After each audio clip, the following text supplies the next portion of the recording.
Moi, je suis consultante en stratégie de contenu sur les réseaux sociaux. J'accompagne des marques, des institutions, des personnalités à se positionner efficacement sur les différentes plateformes sociales que sont Facebook, Instagram, LinkedIn, YouTube. Et l'idée derrière, c'est vraiment de leur offrir la dimension créative que ces différentes plateformes peuvent offrir au prisme des innovations, des technologies et de la culture dans laquelle ils baignent. Très bien. Alors pourquoi avoir choisi TikTok parmi tous ces réseaux pour ton premier livre? Alors TikTok, c'est une plateforme riche, créative et profondément humaine, hein. C'est vrai qu'aujourd'hui, on a la chance de pouvoir consommer différentes plateformes sociales. TikTok est vraiment celle qui a explosé, hein, ces 18 derniers mois. Et on l'a vu avec son ascension durant le confinement. Aujourd'hui, c'est plus d'1 milliard d'utilisateurs actifs qui consomment, qui créent, qui passent du temps sur ce réseau Un social. milliard en 18 mois, c'est ça? En plus, enfin, un peu plus, mais c'est vrai que la crise a quand même accéléré les choses de par le nombre de téléchargements. Et c'est vrai qu'aujourd'hui, on n'avait pas accès à l'histoire dans son intégralité, comprendre comment la plateforme a évolué et les différentes questions autour de son usage finalement. D'accord. Alors tu es aussi conférencière, Mhm. speaker sur un certain nombre de sujets, Mhm. dont Being a Female Creative in Technology, donc être une femme dans l'industrie créative Mhm. numérique. En quoi est-ce une question? Alors aujourd'hui, c'est vrai que les femmes dans l'industrie du numérique sont très peu nombreuses, très peu représentées. Quand on regarde à l'échelle de la France, un peu moins de 20% des femmes travaillent dans l'industrie du numérique. Et c'est vrai qu'aujourd'hui, ce que les marques viennent chercher, c'est un regard différent, un regard intelligent et un regard novateur sur ce que le monde a à nous offrir au prisme du numérique. D'accord, très bien. Alors revenons au livre. Donc les nouveaux médias, bien sûr, bougent tout le temps, hein, les podcasts, le métaverse, Mhm. etc. Des nouveaux codes, des nouvelles fonctionnalités Mhm. émergent sans arrêt. Bien sûr. Donc finalement, pourquoi parler de TikTok dans un livre papier qui est un format fini? C'est-à-dire qu'il est fini au sens, pas où l'avenir du livre est compromis, Mhm. mais au sens où c'est un objet terminé, fini. Alors que lui, TikTok va continuer à évoluer.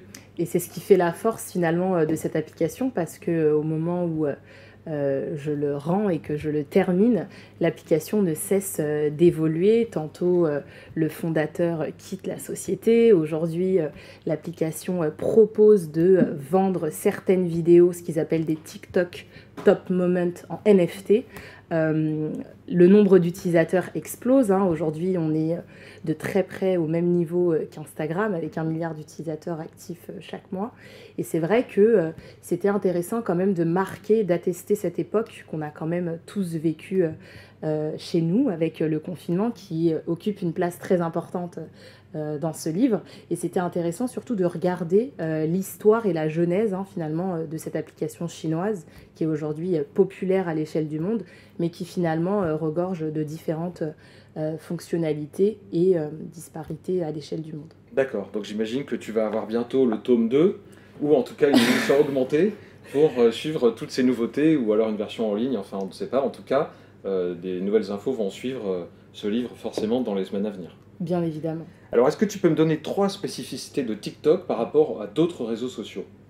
Alors je dirais ce qui fait la force de TikTok aujourd'hui, la première piste, ce serait de penser à sa singularité et comment on peut venir créer de l'authenticité sur TikTok. Ce qu'il faut savoir, c'est que la plateforme valorise énormément l'humain, donc c'est très important de rester fidèle à soi-même. Quand on regarde d'autres applications aujourd'hui, on a quand même ce regard différent et on a des restrictions pour venir créer efficacement du contenu. Le deuxième point, c'est de s'assurer qu'on a quand même à disposition du matériel de qualité, une très bonne lumière, une très bonne caméra pour pouvoir diffuser et finalement derrière amplifier la viralité de notre vidéo. Et enfin, le troisième point, ce serait de définir finalement la thématique sur laquelle on veut créer du contenu, ce qui va nous permettre de nous différencier de ce brouhaha de contenu et faire émerger notre audience et qui plus est finalement monétiser ou toucher d'autres cibles. D'accord. Alors le sous-titre de ton livre, Génération TikTok, c'est le nouvel Eldorado pour les marques. C'est Alors ça. en quoi TikTok est un Eldorado pour les marques? Alors aujourd'hui, TikTok est vraiment une porte d'entrée pour définir et encore plus interagir avec son audience. On a la possibilité de créer des contenus vidéo sous toutes les formes, hein. On peut ajouter des effets additionnels à la vidéo originale. Et ce qui fait vraiment la force de TikTok par rapport aux autres plateformes sociales, c'est qu'on peut vraiment rencontrer son audience et entrer en conversation avec elle. La caractéristique qu'ils ont développée et qui est assez intéressante, c'est qu'on peut répondre à un commentaire au prisme du vidéo. Et ce qui est fort, c'est que les audiences aiment ça, aiment être auprès finalement des marques, des personnalités et de toutes les personnes qui veulent émerger sur TikTok. D'accord. Alors évidemment, comme tous ces nouveaux médias, c'est compliqué parfois pour une marque d'aller sur ces plateformes qu'elle ne maîtrise pas ou qui peuvent effrayer. Alors 2 exemples peut-être de marques qui ont vraiment bien réussi sur TikTok en s'injectant dans le réseau sans paraître trop artificiel. Alors je dirais la première marque, ce serait l'Olympique de Marseille. Pourquoi l'Olympique de Marseille? Parce que c'est l'une des premières marques françaises à avoir investi TikTok. Quand on parle de l'industrie du football, aujourd'hui, c'est l'un des premiers clubs qu'on regarde à l'échelle du monde qui a décidé de capitaliser sur TikTok pour venir créer du contenu et interagir avec les fans, les patrons de différents organismes et tout l'écosystème qui fédère autour du football. Deuxième marque, j'aime beaucoup cette marque, je dirais Fenty Beauty, qui est donc une marque de cosmétiques qui vient investir finalement le territoire de la beauté au prisme de ses audiences en travaillant avec un panel d'influenceurs pour valoriser les produits de la marque et se servir de l'ensemble des fonctionnalités qui sont disponibles sur TikTok. Très bien. Et est-ce que tu as des projets, donc après ce livre qui te prend beaucoup de temps évidemment, enfin tu l'as écrit donc ça c'était beaucoup de temps, maintenant tu es un petit peu en promotion, mais est-ce que tu as d'autres projets pour la suite, les mois à venir, 2022? Alors 2022, j'aimerais écrire mon deuxième livre, toujours dans l'industrie du marketing et de la communication, plutôt avec une dimension entertainment cette fois, donc toujours continuer à écrire. Très bien.